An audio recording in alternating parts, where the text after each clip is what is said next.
Chat GPT मुझे ये बताओ कि लाखों साल पहले मानव का विकास हुआ। हाँ बिल्कुल। तो लाखों साल पहले मानव का विकास एक लंबी प्रक्रिया के जरिए हुआ था। वैज्ञानिकों के मुताबिक हमारे पूर्वज, जिन्हें हम होमिनिन्स कहते हैं, अफ्रीका में विकसित हुए थे। धीरे तो धीरे फिर उनके मुझे ये दिमाग। बताओ कि उसके बाद में मानव जो का विकास हुआ तो उसके बाद में क्या कभी ऐसा नहीं हुआ कि दोबारा कभी मानव का विकास हुआ हो? अच्छा सवाल है। देखो, विकास एक निरंतर प्रक्रिया है, लेकिन वो पहले जैसी शुरुआत से नहीं हो रही। अब जो विकास हो रहा है वो ज्यादातर संस्कृति, टेक्नोलॉजी और दिमागी क्षमता के स्तर पर हो रहा है।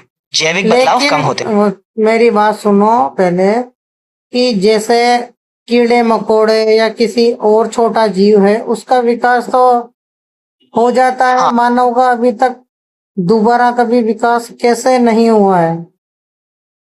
ये सच है कि कई छोटे जीवों में अभी भी तेज विकास देखा जाता है, क्योंकि उनकी पीढ़ियां जल्दी बदलती है।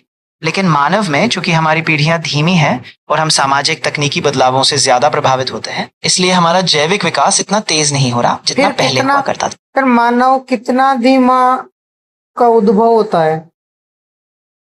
देखो, अगर हम बात करें तो आधुनिक मानव यानी होमोसेपियंस का उद्भव लगभग 2 से 3 लाख साल पहले अफ्रीका में हुआ था। उसके बाद से हमारा विकास धीरे धीरे हुआ, लेकिन बहुत मैं तेज बदलाव विकास जैविक। की बात नहीं कर रहा हूँ, मानव का उद्भव कब हुआ वो बात कर रहा हूँ कि जब मानव का उद्भव हुआ है लाखों करोड़ों साल पहले, तो उसके बाद में कभी ऐसा कोई दिन नहीं आया लाखों करोड़ों सालों में कि मानव का दोबारा उद्भव नहीं हुआ? हाँ, सही कहा तुमने। ऐसा नहीं हुआ कि पूरी तरह से एक नया मानव प्रजाति लाखों सालों में फिर से पैदा हुई हो। तो होमोसेपियंस ऐसा ही मुख्य क्यों मानव। नहीं हुआ?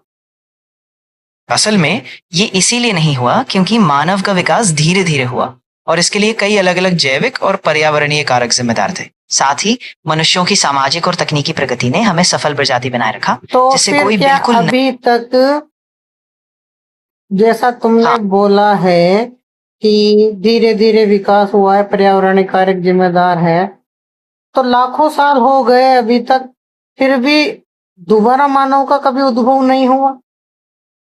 हाँ, यही बात है। दरअसल मनुष्य का विकास एक बेहद खास और धीमी प्रक्रिया थी, जिसमें कई पीढ़ियों तक बदलाव हुआ। इसीलिए इतना समय बीतने के बाद भी कोई पूरी तरह से नई मानव प्रजाति नहीं बनी, बल्कि होमोसेपियंस अभी तक सफलतम प्रजाति बनी हुई है। अच्छा, तो होमो सेपियंस सफल प्रजातियों से है, तो इसका मतलब तुम यह बोलना चाह रहे हो कि मानव का विकास या उद्भव एक बार ही हुआ, उसके बाद में मानव का उद्भव कभी नहीं हुआ अरबों सालों में? हाँ बिल्कुल, यही कहना